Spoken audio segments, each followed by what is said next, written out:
When you're out storm chasing, it can be pretty obvious what hazards are on the way. However, dozens of other threats can sneak up when you least expect it.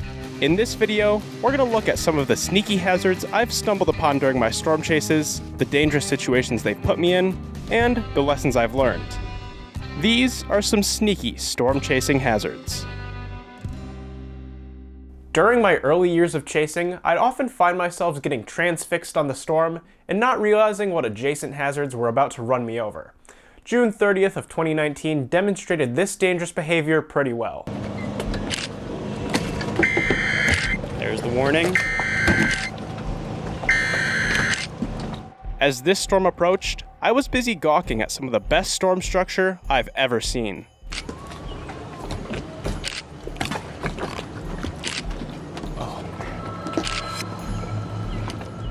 But by the time I realized 70-mile-per-hour winds were about to rip through, it was a bit too late.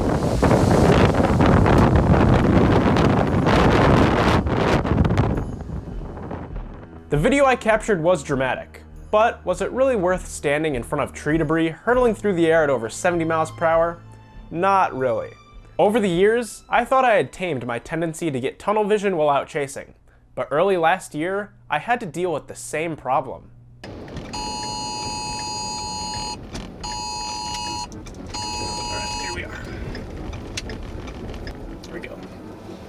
Spot. Ooh, you could have a tornado in there. On April 4th, an intense supercell was terrorizing the Illinois countryside. See the left to right motion? We gotta go. We have a funnel. I was sitting ahead of this storm, with my attention focused on a rapidly approaching tornado. This was one of the first tornadoes I had ever seen, and my fixation on this mystery of nature made me not realize the rapidly expanding core of baseball-sized hail encroaching into the vicinity. By the time I realized it was time to move, the first few thunks had already begun. Monster hail. To make the situation even better, I almost got stuck in the mud while trying to turn around.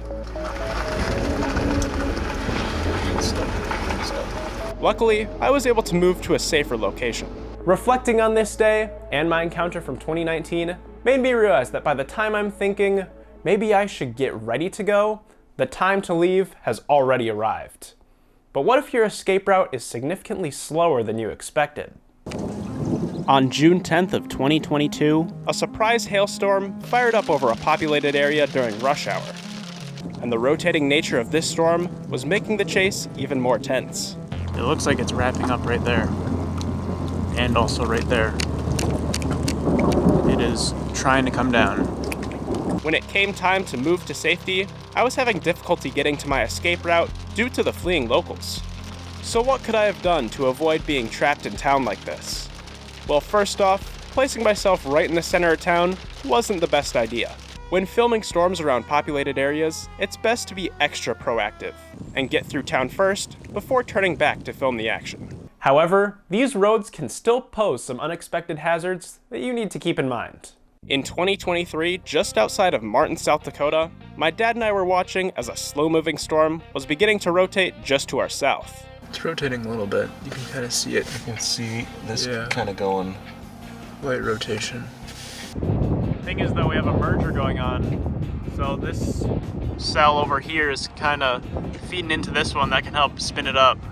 In an attempt to get out of the storm's path and keep a good view, we took the main north road out of town. Unfortunately for us, we were greeted by some very unexpected surprises. The roads out here suck. Yep.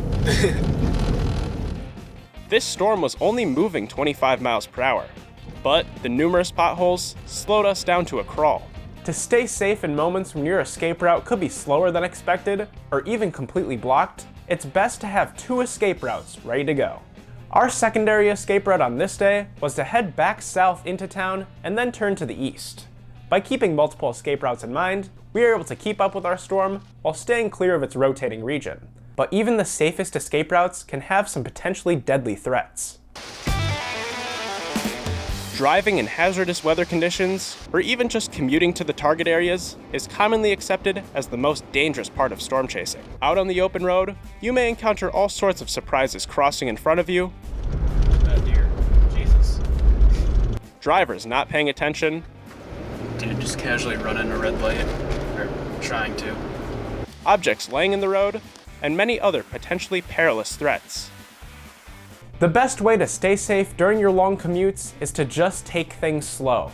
Keeping your lead foot in check can give you tons of extra pad, and trust me, there are going to be times where you'll really need it. This extra couple of seconds can make the difference between colliding with that deer jumping out in front of you and avoiding an accident altogether. Jeez. Oh yeah, that's tree damage. Hopefully with this information, you guys are more aware of some of the sneaky hazards that you might come across while storm chasing this year, and you're now prepared to react in those situations in a safe manner. After all, storm season is right around the corner, and coming home at the end of our adventures is always the #1 priority. Thank you all so much for watching. I hope you enjoyed this video, and I'll be back again soon.